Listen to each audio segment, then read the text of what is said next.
Hello दोस्तों, welcome back to my YouTube channel maths plaza.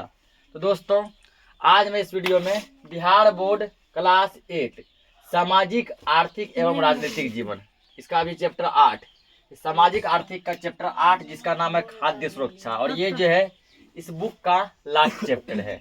आज मैं इस चैप्टर का एक्सप्लेन करने वाला हूँ, व्याख्या करने वाला हूँ। तो ये देखिए, ये पेज नंबर जो 78 में है, ठीक ना। आप लोग भी अपने सामने निकाल लेंगे और इसको समझेंगे।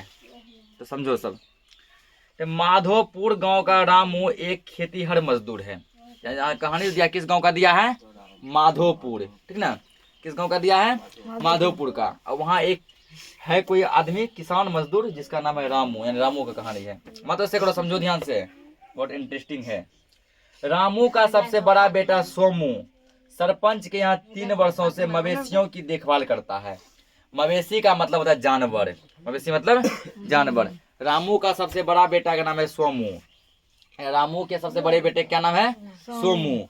सोमू क्या करता है ना, अपने गांव के सरपंच के यहाँ मवेशी मतलब कि जानवर सबका, गाय भैंस जो सब होगा, ठीक है, उसका देखभाल करता है। सरपंच कभी कभार उसे कुछ पैसे दे देता है, जो साल भर में कुल मिलाकर 1000 रुपये भी नहीं होता है। देखभाल करने के वजह नहीं होता, जैसे कि मान चलो कोई कुत्ता जिन हम लोग के यहाँ जो ना भर दिन रिपर लाता है, थोड़ा सा रोटी फेंक देते हैं, वो उसको लुपचता है ना। मान लो जब हम लोग खाना खाते हैं, मान लो कि चलो बैठ के कहीं कुछ कुत्ता, मान लो कुत्ता को आंगन में आगे देख रहा है, थोड़ा सा रोटी देते हैं, ठीक ना। वही काम यहाँ पे सरपंच को जब मन होता है कभी कभार कुछ पैसा देता है। इतना कम पैसा देता है कि एक साल में समझो 1000 टका भी नहीं पड़ता है। साल भर मिला 1000 रुपया भी नहीं होता है। सोमू के अलावा रामू के 3 बेटे और 2 बेटियां हैं। रामू का कुल कितना हो गया? सोमू के अलावा 3 बेटा 2 बेटी, सोमू लगा 4 बेटा। सबसे बड़ा बेटा सोमू है, उसको छोड़ा कर 3 बेटा और है। 3 एक कितना हो गया? 4 बेटा 2 बेटी। उससे अपनी बड़ी बेटी कमला की शादी 3 वर्ष पूर्व ही कर दी थी, जब वह 16 वर्ष की थी। तो पूछेगा ठीक ना कि रामू के सबसे बड़े बेटे क्या नाम है? रामू के सबसे बड़े बेटे का नाम सोमू है, ठीक। रामू के सबसे बड़ी बेटी का क्या नाम है? कमला। क्या है? कमला। ये कहानी जब का लिखा गया, ठीक ना, इससे 3 साल पहले कमला का शादी वो कर दिया था रामू। लड़का ध्यान समझे यहाँ पे, कमला का शादी जो है ये कहानी लिखने से 3 साल पहले कर दिया था। उस समय कमला कितने साल की थी? 16 वर्ष की, मात्र 16 साल की थी। आज उसका भी 2 वर्ष का एक बच्चा है, ठीक ना। 3 साल पहले शादी हुआ था, 2 साल तो शादी के बाद समझो 1 साल के बाद बच्चा हुआ होगा, ठीक ना। 2 साल का बच्चा भी है। दूसरी बेटी सरला अभी 14 वर्ष की है। कमला का शादी हो गया 16 साल में। उसके बाद दूसरी जो बेटी है, कि 2 बेटी है ना, उसका नाम है सरला। वो कितने साल की है? 14 साल की है। वह जन्म से ही कमजोर है, बहुत कमजोर है, बहुत पतली दुबली है। जन्म के समय उसकी माँ भी काफी कमजोर थी। जब सरला का जन्म हुआ था ना, ठीक ना, उस समय उसकी माँ, सरला की माँ भी बहुत क्या थी? कमजोर थी। सरला घर पर ही अपने 3 छोटे भाइयों की देखभाल करती है, ठीक ना। 3 छोटा भाई के, क्योंकि रामू तो सोमू तो यहाँ काम करता है सरपंच के यहाँ। सोमू को छोड़ के 3 भाई बच्चा ना, वो तीनों का देखभाल करती है। तीनों इससे छोटा है, कोई 12 कोई 10 साल का होगा। रामू की पत्नी 3-4 घरों में चौका बर्तन का काम करती है। कंडीशन थोड़ा खराब है, ठीक ना, और परिवार बहुत लंबा है ना। तो रामू की पत्नी क्या करती है ना, रामू की पत्नी क्या करती है, दूसरे घरों में चौका बर्तन करके जो कुछ खाना वगैरह मिलता है उससे अपना गुजारा करती है। फसल के मौसम में वह खेतों में काम कर कुछ रुपये कमा लेती है। जब समझो कि रोपनी सब आता है, रोपाई सब जब चलता है फसल के मौसम में, तो दूसरे खेतों में रोपाई सब करती है, जिसके बदले कुछ रुपए उसको मिलते हैं। जबकि जैसे अभी तुम लोग देखता होगा कि गाँव घर की महिलाएं रोपनी करने जाती है ना, या फसल काटने जाती है, ऐसे वो भी जाती है, कुछ पैसा मिलता है बदले में। जब कमला दोबारा गर्भवती हुई, तब से उसकी तबीयत लगातार खराब होने लगी। कमला वही बड़की बेटी, तो पहला तो इसका 2 साल का बच्चा है ना। जब ये फिर से गर्भवती हुई, मतलब फिर से माँ बनती, तो इसका तबीयत खराब हो गया। तो तबीयत इतना खराब हुआ, समझ लगभग जो है ना पूरा इसका तबीयत खराब ही चलता गया। तो बच्चा भी क्या हो गया ना, कमजोर पैदा होने के कारण जन्म से ही कुछ दिनों बाद गुजर गया। तो गर्भवती थी, उसके बाद जो है तबीयत इसका काफी खराब चल रहा था। तबीयत खराब में ही इसका दूसरा बच्चा हुआ, ठीक ना। ये पूरा कमजोर थी, कमजोर अवस्था में बच्चा पैदा हुआ, और बच्चा भी कैसा हो गया? कमजोर हो गया। कमजोर होने के कारण जो बच्चा बेसी दिन नहीं चल सका, वो क्या हो गया? मर गया। इस साल वर्षा ना होने के कारण गांव में खेती का काम नहीं के बराबर है। एक तो उधर टेंशन हो गया, ठीक। इसकी ये तो रामू का नाती हुआ ना। फिर जो इस साल वर्षा भी ज़्यादा तेज नहीं हुआ था, गांव का फसल सब भी क्या हो गया, बर्बाद सब समय हो गया, खेती लगभग बहुत कम हुआ। पहले रामू खेती का काम ना मिलने पर गांव के ही ईंट भट्ठे पर काम करने चला जाता था। पहले जब खेती का काम नहीं मिलता था ना, ठीक ना, जब ये वर्षा वर्षा नहीं हुआ, खेती का काम नहीं मिलता था, तो गांव का एक ईटा भट्ठा था बगल में, वहां जाकर काम करता था। लेकिन अब उससे मेहनत का काम नहीं हो पाता, अब था बूढ़ा हो गया होगा, ठीक ना, ईट सब उठाने वाला भारी भरकम बड़ा काम है, अब उससे वो ये सब काम उससे नहीं हो पा रहा है।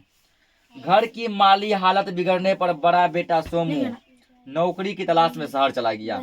जब देखा घर का हालत पूरा गंभीर हो गया है, पिताजी का काम धंधा भी नहीं चल रहा है, ठीक ना, उसके बाद जो है सरला का शादी विवाह भी करना है, मम्मी भी पूरा अथी डगमग है, तो बेचारा क्या किया, सरपंच का काम धंधा छोड़कर क्या किया, शहर चल गया काम की तलाश में। वहाँ भी उसे कई लोगों से अवयस्क कहकर काम देने से इनकार कर दिया। बहुत आदमी से इनकार अथी किया, रिक्वेस्ट किया, लेकिन जो ना काम अवयस्क का मतलब हुआ है कि वयस्क का मतलब जवान जहान, अवयस्क का मतलब तुम अभी जवान जहान नहीं, तुम बच्चे हो, ठीक ना, मुश्किल 14-15 साल का होगा, ठीक ना, तो इसको काम नहीं दिया गया बच्चा कहकर। सोमू 18 वर्ष का होने के बावजूद 14-15 वर्ष से अधिक का नहीं दिखता था। सोमू जो रामू का बड़का बेटा सोमू संजोग से ये भी कुपोषण का शिकार था ये 18 साल का। सबसे बड़ी सरला थी, उसके बाद सोमू था, उसके बाद जो है, ठीक ना, उसके बाद जो है फिर ना सबसे बड़ी कमला थी, फिर सोमू था, फिर सरला थी, फिर 3 और भाई था। सोमू कितना वर्ष का था, 18 साल का, लेकिन जो इतना कमजोर था, इतना पतला दुबला था, देखने में लगता था 14-15 साल का है। किसी तरह उसे एक होटल में 500 रुपये महीना की नौकरी मिल गई। बहुत रिक्वेस्ट सब करने पर, ठीक ना, उसको एक नौकरी मिल गया जो कि 500 का महीना देता होटल में। इनमें से अधिकांश रुपये वह अपनी माँ के इलाज और छोटे भाई बहन की देखभाल के लिए गांव भेज देता था। 500 से मुश्किल 100 का मेरे पास अपना पास रखता होगा, ठीक ना, बाकी मम्मी इसका बीमार रहती थी तो वो घर ही भेजता था इलाज के लिए, पढ़ाई लिखाई के लिए। इधर कुछ दिनों से सोमू की तबीयत भी ठीक नहीं है। अब होटल में जाए तो काम तुमको पूरा है ना, पूरा लेगा टनिया के। सुबह 6 बजे होटल खुलता है, 6-7 बजे, और रात में 11-12 बजे बंद होता है ना। सुबह 6-7 बजे से लेकर रात 11 बजे तक काम करते करते बेचारा की तबीयत खराब चलने लगा। लंबे समय से परिवार को पर्याप्त भोजन नहीं मिलने से सभी कमजोर हो गए। पूरे फैमिली में किसी को भरपेट भोजन नहीं मिलता, काम धंधा चल नहीं रहा है, पैसा कौड़ी है नहीं, पूरा फैमिली में कोई भरपेट भोजन जो कई दिनों से नहीं खाया था, और सबका तबीयत खराब हो गया, सब कमजोर हो गया। सामान्य रूप से उनका जितना वजन होना चाहिए उससे काफी कम था। जैसे 18 साल के आदमी का इतना वजन होना चाहिए, 20 साल के आदमी का इतना, ठीक ना, 50 साल के आदमी का इतना, उससे बहुत कमजोर हो गया, सबका वजन घट गया। अब समझो, ऊपर दी गई रामू की कहानी सिर्फ उस अकेले कहानी नहीं है। ये मत समझना कि ये कहानी केवल रामू की यहाँ ही है, ऐसा कहानी हर जगह देखने को मिलता है, ठीक ना, ऐसा कहानी हर जगह देखने को मिलता है। हमारे देश में कई ऐसे परिवार गाँवों, कस्बों, शहरों और आस पड़ोस में आसानी से दिख जाएंगे। ये केवल रामू का कहानी नहीं है, तुम अपने देश में घूमना बहुत दूर की बात है, तुम अपने आस पड़ोस में झांक के देखो, बहुत ऐसा है जो है 18-20 साल का दिखता 14-15 साल का है ना, बहुत कुपोषण का शिकार है, बहुत पतला दुबला रहता है। कुछ लोगों की स्थिति तो इससे भी ज्यादा दयनीय है, कुछ तो ऐसा है जो कि इससे जो कहानी जो बताया गया रामू का, उससे भी ज्यादा खत्म रहता है। जिस परिवार के सदस्यों को बहुत लंबे समय तक पर्याप्त वो पौष्टिक भोजन नहीं मिल पाता है, वो अपने कुपोषण की वजह से उत्पन्न कमजोरी आने वाले संतानों को भी देते हैं। जिस फैमिली को भरपेट भोजन नहीं मिलता है वो तो अपना कुपोषण हो ही जाता है। अपना जो कुपोषण होता है, भविष्य में जो उसके बेटे बेटी होते हैं वो भी कुपोषण ही पैदा लेते हैं, ठीक ना, उसका कुपोषण उसके बच्चे में ट्रांसफर हो जाता है। उन्हें चिरकालिक भूख से ग्रस्त कहा जाता है, इस बीमारी का कहा जाता है चिरकालिक भूख।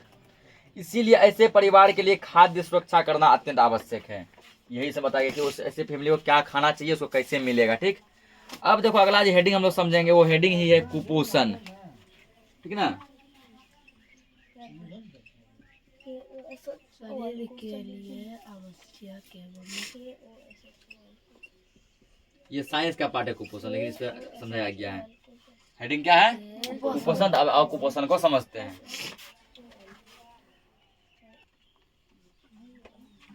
तो क्या समझेंगे अब, कुपोषण, ठीक ना।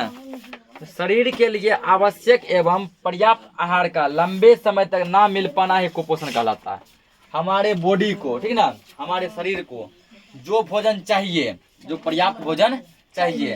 यदि वह पर्याप्त भोजन जो है काफी लंबे समय तक जो है 6 महीना, साल भर, 2 साल से यदि नहीं मिल पा रहा है, इस कंडीशन में जो बीमारी उत्पन्न होता है वह बीमारी क्या कहलाता है? कुपोषण। ठीक है ना। हम लोगों को जितना भोजन खाना चाहिए, जितना पौष्टिक आहार मिलना चाहिए, जो पर्याप्त भोजन मिलना चाहिए एज के अनुसार, ठीक है ना, उस एज के अनुसार जो यदि उतना पौष्टिक आहार, उतना भोजन नहीं मिल पा रहा है काफी लंबे समय से, तो इस कंडीशन में एक बीमारी उत्पन्न हो जाती है। उसी बीमारी का क्या नाम है? कुपोषण। कुपोषित माता पिता कुपोषित बच्चों को जन्म देते हैं। जिसका माँ बाप यदि कुपोषित है, मतलब पतले दुबले पूरे लुखे हैं, ठीक है ना, तो उसका बेटा बेटी भी कैसा होगा? थोड़ा पतला दुबला होगा, कुपोषित होगा। कुपोषित बच्चे अपनी उम्र से कम दिखते हैं, उनका विकास रुक जाता है। बच्चा रहेगा 12 साल का दिखेगा 8 साल का, बच्चा रहेगा 20 साल का दिखेगा 16 साल का, 15 साल का, ऐसे होता है। आयु के अनुसार बच्चे के वजन और लंबाई में जिस अनुपात से वृद्धि होनी चाहिए उसमें असंतुलन आ जाता है। जिससे 18 साल के अनुसार, 15 साल के अनुसार बच्चा जितना लंबा होना चाहिए, मान लो इतना लंबा होना चाहिए, रहेगा इतना लंबा। मान के चलो किसी स्टूडेंट को जो है 17 या 18 साल में, ठीक ना, होना चाहिए, मान के चलो यदि कि 35-40 के जी मान लेते 40 के जी, वो रहेगा 32 के जी का, 30 के जी का, हिलाओ मत इसको, ठीक। उसके बाद जो है काफी पतला दुबला दिखेगा। तो ये सब कुपोषण का क्या है? एक लक्षण है। साथ ही उनके रोग प्रतिरोधक क्षमता में भी काफी कमी आ जाती है। यदि तुम्हारा बॉडी हेल्दी रहेगा, हेल्दी मतलब स्वस्थ, तो तुमको कोई भी बीमारी पकड़ेगा ना, तुम उसको बर्दाश्त कर सकता है। क्या कर लेगा? बर्दाश्त। जब ज्यादा होगा ना तब बर्दाश्त नहीं करते हैं, डॉक्टर के यहाँ जाना पड़ता है। जो कुपोषित बच्चे होते हैं, हल्का सा नाम मात्र बुखार यदि आ गया वो बर्दाश्त नहीं कर पाएगा, तुरंत सीरियस हो जाता है, उसको डॉक्टर के यहाँ लेके जाना पड़ता है, ऐसा कंडीशन आ जाता है। तो उसको सामान्य बीमारी खूब देखने को मिलेगी, जैसे उल्टी, बुखार, घेघा रोग, रतौंधी, ये सब। रतौंधी मतलब कि नहीं सूझेगा, ठीक ना, अंधेरा अंधेरा सामने दिखेगा, उल्टी बराबर होगा, दस्त होगा, घेघा रोग भी हो सकता है, बुखार होगा, और इन सब के कारण उनकी मृत्यु हो जाती है। देखो यहाँ कुछ पिक्चर दिखाया गया, देखो ये बच्चा देखो कितना ज्यादा कमजोर, हाथ पर देखो, जितना हेल्दी होना चाहिए उतना है ना, बहुत कमजोर दिख रहा है। यहाँ देखो ये बच्चा सबको देखो, सही से देखो भोजन नहीं मिल रहा है। कुपोषित परिवार, पूरा फैमिली कुपोषित है, माँ कुपोषित है, बड़की बेटी कुपोषित, छोटका बच्चा यही देखो, ये देखो, क्योंकि भरपेट भोजन नहीं मिल पाता है। घर का कंडीशन देखो, ये बच्चा का देखो। कुपोषण को कैसे पहचाने? अगला हेडिंग क्या है? कुपोषण को कैसे पहचाने, कुपोषण की पहचान, ठीक ना। पहला देखो, शरीर की वृद्धि रुक जाना, वो बच्चा मतलब बढ़ेगा नहीं। जैसे मान लो 2 बच्चा 15-15 साल का है, एक बच्चा जो कि हेल्दी है, जो स्वस्थ है, वो रहेगा इतना लंबा, दूसरा रहेगा इतना टोका। पहला ये पहचान है, तुम पहचान लगा, अच्छा ये लगता है इसको कुपोषण की बीमारी हो गया। दूसरा, खून की कमी होना। जब डॉक्टर का चेकअप कराएगा ना, क्या दिखेगा तुमको? बोलेगा, डॉक्टर बोलेंगे इसको, इसके शरीर में खून की क्या है? कमी है। उसका बॉडी पूरा पीला पीला दिखेगा खून का कमी होने के कारण। मांसपेशियां ढीली होना या सिकुड़ जाना, ये पूरा चमड़ा से है, ठीक ना, पूरा ढीला होकर सिकुड़ जाएगा ऐसे। वजन का कम होना, शरीर का वजन भी क्या हो जाएगा? कम हो जाएगा। हाथ पैर पतले और पेट बड़ा होना, हाथ पैर पतला पतला रहेगा, पूरा हाथ पतला रहेगा, पेट से आगे निकल जाएगा बड़ा, ठीक ना। कमजोरी महसूस होना, वो हमेशा लिख करते रहेगा, पूरा कमजोरी फील होगा। ये सब है कुपोषण का लक्षण। तो इन सब माध्यम से तुम जो है कुपोषित बच्चे को, कुपोषित आदमी को पहचान सकता है। तो महिलाओं में खून का होना एवं लंबे समय तक कम भोजन मिलने की वजह से उसका वजन लगातार कम रहता है। यदि महिला को यदि लंबे समय तक यदि कम भोजन मिले तो वजन उसका क्या होता है? कम। भारत के संविधान में सभी व्यक्तियों को जीने का मौलिक अधिकार प्राप्त है। जब संविधान जब पढ़ता है बालक में, तब बोलता है कि हमारे 6 मौलिक अधिकार है, बोलता है ना, मौलिक अधिकार ही बोलता है। तो किसी भी व्यक्ति के लिए बिना पर्याप्त भोजन के जी पाना न केवल मुश्किल है बल्कि निरर्थक है। तो कोई भी आदमी जो बोलेगा ना हम बिना भोजन का, बिना खाए पिए जिंदा रह लेंगे, ये संभव नहीं है। वो तब जिंदा रहेगा जब उसको भरपेट इच्छा भर क्या मिले? भोजन मिले। आज भी हमारे देश में गरीबी, बेरोजगारी, भूख आदि से उत्पन्न कुपोषण जैसी समस्याएं से काफी लोग ग्रसित हैं। कहता ये बात ऐसा नहीं कि आज का है, ठीक ना, या पुराने समय का है। पुराने समय तो ऐसा था ही, आज भी हमारे देश में बहुत ऐसे लोग हैं जो गरीबी, बेरोजगारी कारण कुपोषण के शिकार हो गए हैं। अब देखो ये दिया लेटेस्ट घटना 10 मार्च 2023 के अनुसार, ये लेटेस्ट है, 10 मार्च 2023 के अनुसार भारत में कुल 18.92 करोड़ लोग कुपोषित हैं। जब जनगणना कराया गया था, जब पूरा जांच कराया गया तो पता चला 2023 में 10 मार्च को कि 10 मार्च तक जो ना 18 करोड़ 92 लाख आदमी अभी भी भारत में क्या कुपोषित है। अब तो और बढ़ गया होगा, जिनमें अधिकांश महिलाएं और बच्चे हैं। पुरुष तो थोड़ा कम है, महिला बच्चे ज्यादा हैं। भारत में मां बनने योग्य उम्र की 1/4 महिलाएं कुपोषित है। 1/4 का मतलब हुआ यदि मां बनने योग्य यदि 100 महिला है ना, तो उसका 1/4 यानी 25 महिला कुपोषित है। 1/4 ये हुआ। यह दर ग्रामीण क्षेत्र में 27% और शहरी क्षेत्र में 16% है। गांव में कुपोषण की दर जो है ना 27%, यानी 100 में 27 आदमी कुपोषण है, तो 27 महिलाएं। शहर में 16%, 100 में 16 महिला क्या कुपोषण है। फिर देखो एक उदाहरण, कुपोषित परिवार, उसी का देखो कुपोषित परिवार का है। वजन नापना, देखो वजन नापा जा रहा है। बच्चे को सही आहार दिया जाए तो उसका स्वास्थ्य बेहतर होगा। ये सब देखो सब देखो, ये देखो कल्याण नाम है, 2 साल 6 महीने का है, 10 kg वजन है मात्र।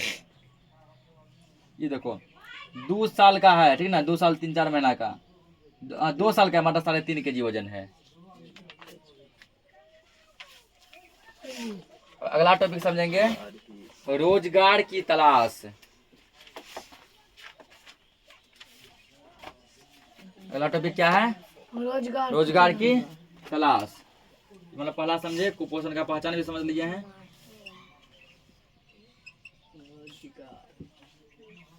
कि अब रोजगार मतलब काम, नहीं काम कैसे ढूंढेगा, काम की तलाश तुम कैसे करेगा।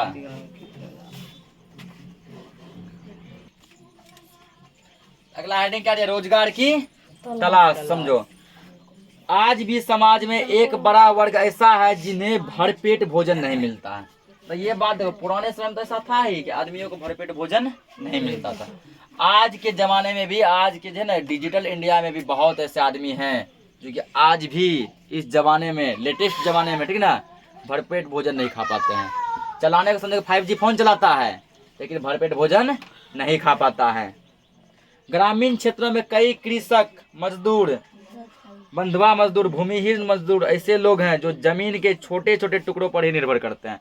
गांव में बहुत ऐसा किसान मजदूर, ठीक ना, या भूमिहीन, कुछ को तो जमीनें नहीं है, सरकारी जमीन पे रहता है, ऐसा बहुत आदमी है जो कि इसका अथी में है, लिस्ट में है। केवल ग्रामीण लोग ही, शहरों में भी ऐसे लोग हैं जिन्हें भरपेट भोजन नहीं मिल पाता। ये कंडीशन केवल गांव का ही नहीं है, शहर में भी ऐसा खूब कंडीशन है जो कि आज भी भरपेट भोजन नहीं खाते। फर्क कितना है, गांव में थोड़ा ज्यादा है और शहर में थोड़ा क्या है, कम है, लेकिन शहर में भी है।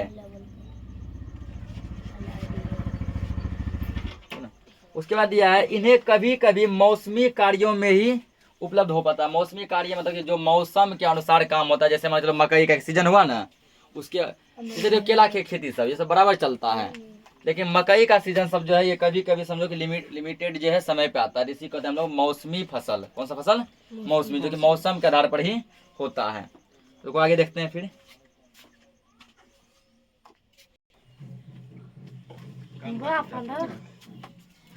तो इन्हें दैनिक मजदूरी पर ही निर्भर करना पड़ता है।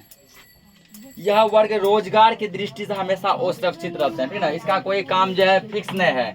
मौसमी काम मतलब मौसम में कहीं काम मिला, मान लो कहीं रोपने का काम मिल गया, कटाई का काम मिल गया, कहीं मजदूरी का काम मिल गया, ठीक ना, तो काम करेगा।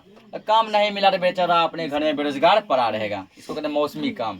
और जिसको देखो अपना खुद का बिजनेस है, नौकरी वगैरह करता है, खुद का दुकान सब है, तो उसका तो फिक्स काम है। अनुसूचित जाति, अनुसूचित जनजाति और अन्य पिछड़ी जातियों का भूमि का आधार कमजोर होता है, मतलब उसको जमीन जायदाद नहीं होता है। गरीब लोगों की आय बहुत कम होती है, जिससे वे सिर्फ जीवित ही रह सकते हैं। भारत में समझो बहुत ऐसे गरीब लोग हैं, ठीक ना, जो उतना ही कमाते हैं जिससे केवल वो भोजन खा के जिंदा रह सके, अपना कुछ बैंक बैलेंस कर सके, कुछ पैसा कुछ बचा सके, बेटी का शादी विवाह कर सके, ठीक ना, ऐसा उसका कंडीशन नहीं होता है। अब समझो खाद्य सुरक्षा के आयाम। अगला हेडिंग क्या है, खाद्य सुरक्षा के आयाम। देश, पहला देखो खाद्य सुरक्षा के आयाम में पहला पॉइंट, देश में प्रचुर मात्रा में खाद्यान्न उत्पन्न और सरकारी अनाज भंडारों में खाद्यान्न का पर्याप्त स्टॉक है। देश में बहुत ऐसे जगह हैं जहाँ की सरकारी जो है बड़ा बड़ा मंडी से ढेरी भोजन पड़ा ले, हल्ला मत करो। पूरा जो खाद्य का भोजन जो ढेर जो पड़ा है ना, बोरा का बोरा पास चौका हुआ है। दूसरा, प्रत्येक व्यक्ति को सार्वजनिक वितरण प्रणाली के माध्यम से उचित मूल्य का खाद्यान्न उपलब्ध। और ये नियम बनाया गया, कोई भी आदमी हो, ठीक ना, उसको जैसे जो है चीप प्राइस में, मिनिमम प्राइस में क्या होता है, वो भोजन खाने के लिए मिलता है। जिसको देखो ये कहाँ से, तो हम लोग कोटा के माध्यम से मिलता है ना, कोटा के माध्यम से देखता होगा, बोलता है कोटा में आदमी जो है चावल गेहूँ लाने जाता है ना, तो वही यहाँ है कि प्रत्येक व्यक्ति को, चाहे वो अमीर हो चाहे वो गरीब हो, सार्वजनिक वितरण मतलब पूरे सबको एक समान, ठीक ना, पूरा खुले में वितरण के माध्यम से उचित मूल्य का खाद्यान्न उपलब्ध होता है। मतलब बहुत कम प्राइस में, उचित प्राइस में मिलता है। लोगों के पास अपनी भोजन संबंधी आवश्यकताओं को पूरा करने के लिए धन उपलब्ध है। लोग के पास क्या है, उतना पैसा है कि जितना कम प्राइस में मिलता है वो खरीद सके। अगला देखो, अगला हेडिंग है भंडारण। अगला हेडिंग क्या है? भंडारण यानी जमा करना। भारतीय खाद्य निगम, भारतीय खाद्य निगम इसका होता है एफसीआई के माध्यम से सरकार द्वारा लोगों को अनाज, गेहूं और चावल दिए जाते हैं। वही एफसीआई जो कोटा के माध्यम से सरकार द्वारा लोगों को गेहूं और चावल मिलता है। भारतीय खाद्य निगम खाद्यान्न उत्पादन वाले राज्यों के किसान से गेहूं और चावल खरीदता है। जिस राज्य में गेहूं और चावल खूब होता है वहां से क्या करता है, उसको मिनिमम प्राइस में, कम प्राइस में खरीद लेता है। खरीद लिया, किसानों को उनकी फसल के लिए पहले से ही घोषित कीमतें देता है। जो किसान जो उसका खेती कर रहा है, जिससे खरीदेगा, ठीक ना, जितना लागत है उससे बढ़ा चढ़ाकर उसको पहले ये दाम दे देता है। इस मूल्य को न्यूनतम समर्थन मूल्य कहते हैं, यानी एमएसपी कहते हैं, एमएसपी। इन फसलों के उत्पादन को प्रोत्साहन देने के उद्देश्य से बुआई के मौसम से पहले सरकार प्रत्येक वर्ष न्यूनतम समर्थन मूल्य की घोषणा करती है। जब बुआई मतलब जब फसल लगाया जाएगा उससे पहले ये किसान को पैसा देता है, कर्ज देता है, ठीक ना, कि तुम जो फसल लगाओगे सीधा मेरे पास बेच दोगे। खरीदे हुए अनाज खाद्य भंडारण में रख दिए जाते हैं, मतलब स्टॉक पूरा कर देता है। इसे बफर स्टॉक कहते हैं। कौन स्टॉक कहते हैं? Buffer stock. भारतीय खाद्य निगम के मत ऐसे करो, भारतीय खाद्य निगम के इस बफर स्टॉक को सरकार राशन की दुकानों के माध्यम से समाज में वितरित करती है।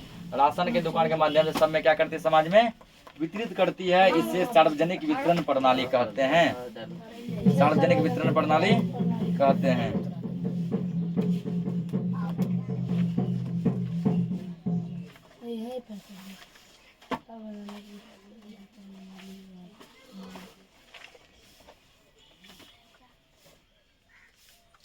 चलो ठीक, ये जो है ना चैप्टर क्या हो गया, खत्म हो गया। थोड़ा और इसमें देख लो, सार्वजनिक वितरण प्रणाली की वर्तमान स्थिति, एक टॉपिक और कवर कर देते हैं। राशन की दुकान पर सुबह सुबह लोगों की खूब भीड़ लगी होती है, लगा होता है ना। मिट्टी का तेल नहीं मिल रहा था, लोग दुकानदार को ताने दे रहे थे, ब्लैक में बेचता हो। राशन की दुकान में वही कोटा का, जिसको हम लोग बोलचाल की भाषा में क्या बोलते हैं, कोटा। तो कुछ लोगों का मिट्टी का तेल मतलब केरोसिन तेल नहीं मिल रहा था, तो लोग आपस में बोलता है ब्लैक में बेचता है, मतलब ऊपर से स्टॉक मंगा लेता है, चुपचाप क्या करता है, ऊपर से ऊपर जो है सप्लाई करता है, ट्रांसफर करता है, ऊपर से ऊपर बेच देता है, हम लोग के पास आने ही नहीं देता है। और आने नहीं देता, बोलता है कि अभी नहीं किया, अब जो केरोसिन तेल आता ही नहीं है। और दुकानदार कहता है मैं कहाँ से लाऊं, मैं कहाँ से लाऊं, मेरे पास आएगा सरकार की तरफ से तो ना मैं आपको दूंगा, मैं कहाँ से लाऊं। मेरे घर पर तेल का कुआं है क्या? ऐसा तो नहीं है कि हम अपने घर पे तेल का कुआं लगवाएं, सरकार हमको देता है, हम आपको देते हैं। सरकार हमको नहीं दे रहा, आपको कहाँ से देंगे। सरकार कोटा पूरा नहीं कर रही है, गाली मुझे सुनना पड़ता है। पूरा दे नहीं रहा है सरकार, कोटा पूरा नहीं कर रहा है सरकार, ठीक ना, गाली कौन सुन रहा है, हम सुन रहे हैं। इसी के साथ ये चैप्टर हो गया। जय हिंद जय भारत। पूरा चैप्टर ही नहीं, पूरा बुक ही एक हो गया खत्म, ठीक ना। तो मिलते हैं हम नेक्स्ट लेक्चर में, इसका क्वेश्चन सिखा देंगे। तब तक के लिए जय हिंद। सर मेरा गणित पढ़ाएंगे, थैंक यू।